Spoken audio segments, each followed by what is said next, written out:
Do your joints hurt all the time? Have you noticed that you get a lot of aches and pains as you've entered your later years, your perimenopause and menopause years? Many women complain of joint pain as they enter the later years. The joint pain can stop you from staying active. This can result in weight gain, which is common in our later years anyway, and this can make the joint pain worse.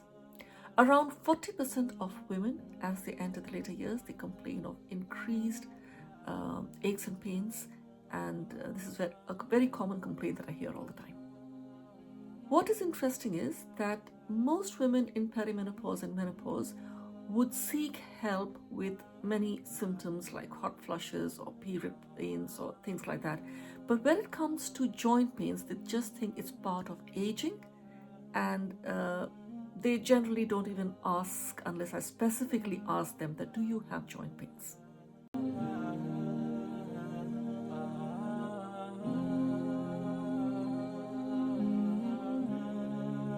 Assalamu alaikum, sisters. Has this happened with you? Have you noticed that you have more aches and pains as you've entered your later years? Although any of the joints in the body can be affected, the most commonly affected joints are the hands, the shoulders, the knees, and the hips. In this video, let's explore why we get more joint pains as we enter our later years and what we can do about it. Assalamu alaikum, sisters. Welcome back to my channel. If you are new here, my name is Dr. Nikita Islam. I'm a gynecologist turned perimenopause health coach. I'm also a revert Muslimah and a mother to 3 wonderful children, alhamdulillah. I help Muslim women navigate through perimenopause and menopause with high levels of focus, energy, and confidence through holistic wellness practices that are safe and effective, easy to follow, and aligned to our deen. I aim to empower you by teaching you about this phase of your life and also giving you lots of different wellness practices that will help you live this part of your life in a more fulfilling and rewarding way. So if this is something that interests you, do consider subscribing to my channel. One of my clients, let's call her Nadia, she came to me complaining of joint pain, especially around the knees. And this is what I see very commonly in the clients that I coach, that knee pain is very common. And this can affect our life, especially as Muslimas, because, it affects your prayer. So if you have a lot of knee pain, then you would find it too difficult to go into ruku, to go into sujood. And for Nadia, what was happening is that she was finding it more and more difficult to pray standing up, and she was now having to sit on a chair and pray. And we know that we don't feel good when we do this, and this was really making her feel very low, very down, especially in her spirituality.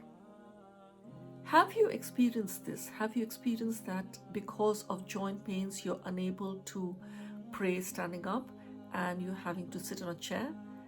Do let me know in the comments. And how has this made you feel, and how has this affected your life?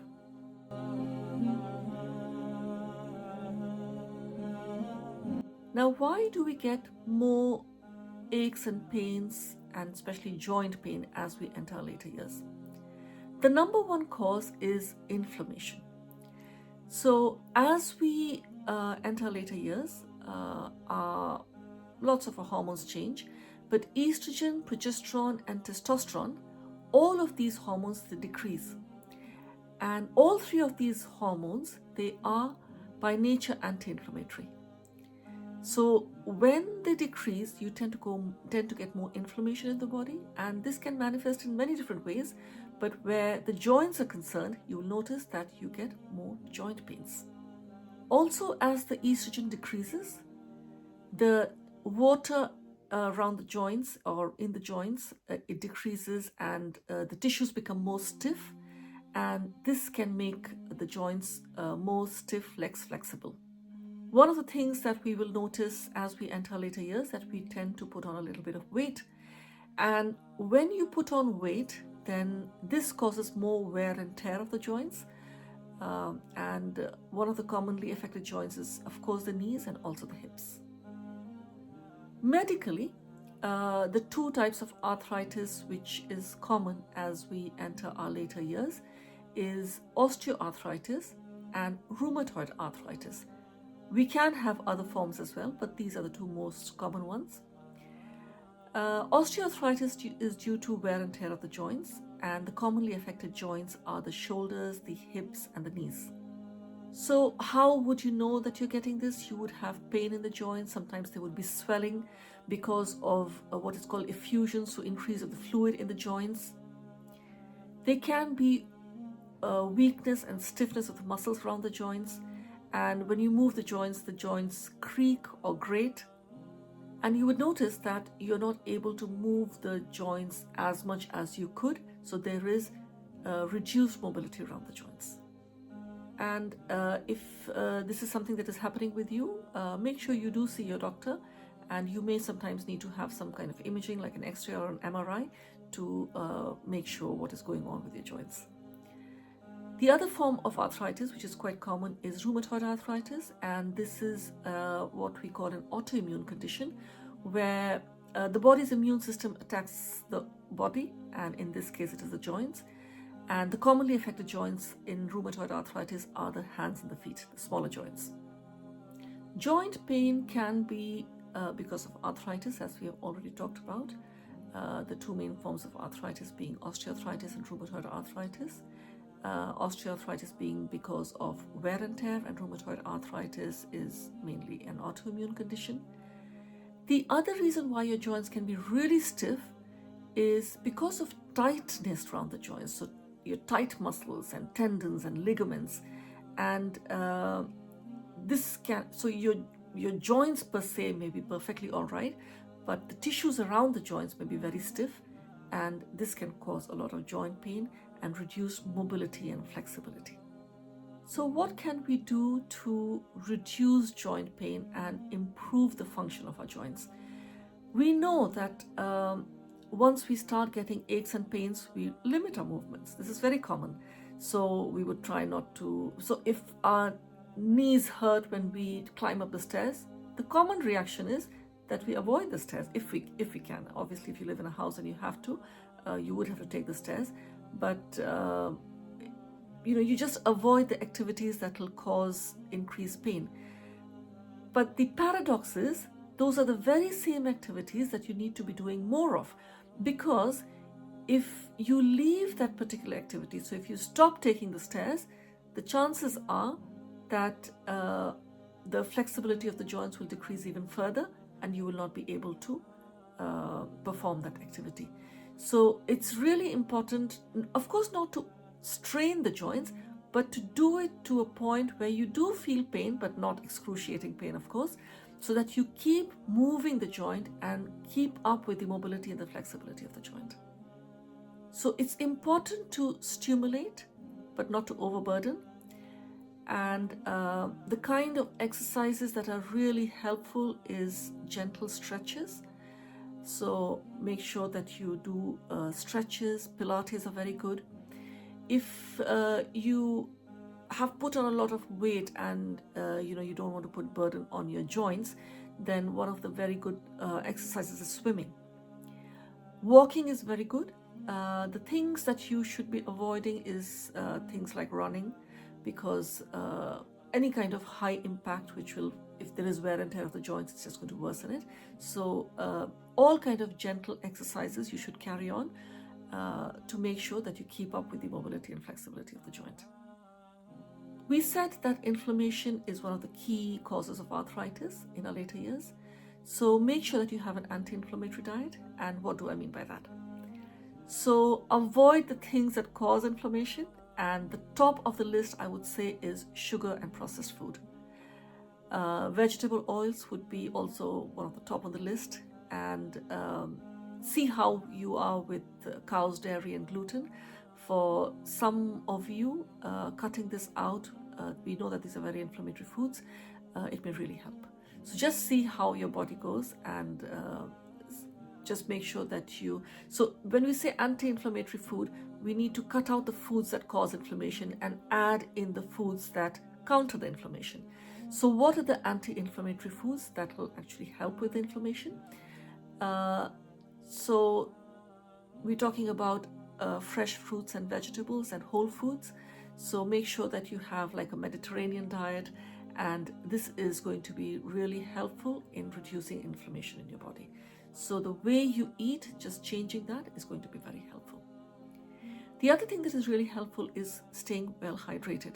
We know that in the joints, in the space between the two bones, there is a fluid which is called the synovial fluid, and this fluid is very important for to make sure that like the joints remain flexible and mobile, and when the fluid decreases, then you have more of the grating and the creaking and the wear and tear of the joints. So staying hydrated is a really good way to make sure that you have enough fluids all around the body, and also the synovial fluid in between in the joints. Make sure you have a specific anti-inflammatory food, and the two that I would really recommend is turmeric and ginger.